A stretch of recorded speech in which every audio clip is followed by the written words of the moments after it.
Good day mga kasakalob. Another day, another hassle, and another blessing pa rin. Ayan. Ngayong araw nga pala guys ay gagawa tayo ng upholstery ng tricycle. Bali ito palang gagawin natin ngayon ay dati ko ba itong ginagawa. Bali extra ko to nung pandemic days yun. Ito yung nagtawid sa akin noon. Habang gumagawa nga pala kami dyan ng isang unit ng tricycle at hindi namin naasahan na may darating pa palang isa at nagkasabay na nga. Uy, nagsabay pa.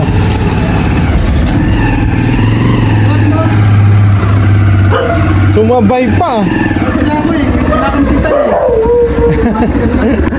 Sumabay. Tapos dito. Bali yung isang unit nga pala na ito mga kasaklob ay nagawa na natin yung ibang parts niya. Bali naka-schedule sana siya kahapon.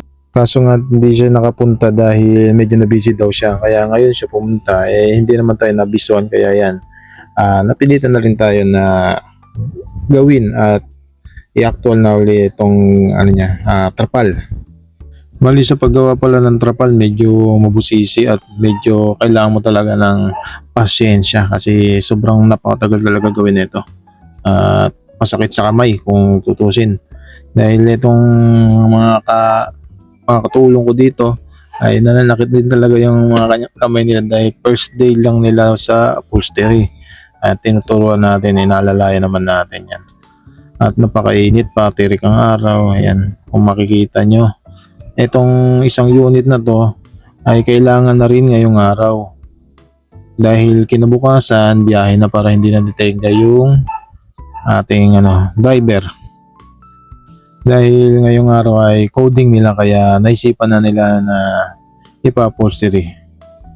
Bali nagka-problema nga pala kami dito kaya hirap na hirap kaming gumalaw dahil yung mismong bubong niya hindi matanggal sa pinakatornilyo niya kahit tanggalin na pupukin na namin, nilagyan na namin ng langis o WD-40 hindi pa rin natanggal kaya yan pinagtulong-tulungan na namin na gawin mismo na nakakabit mismo sa tricycle yung kanyang bubong na ayan ginagawa natin isa-isa yan. Yan pag ganyan. Tingnan mo baka tumapyok ka kay tumapyok ka sa mata mo tabi dyan.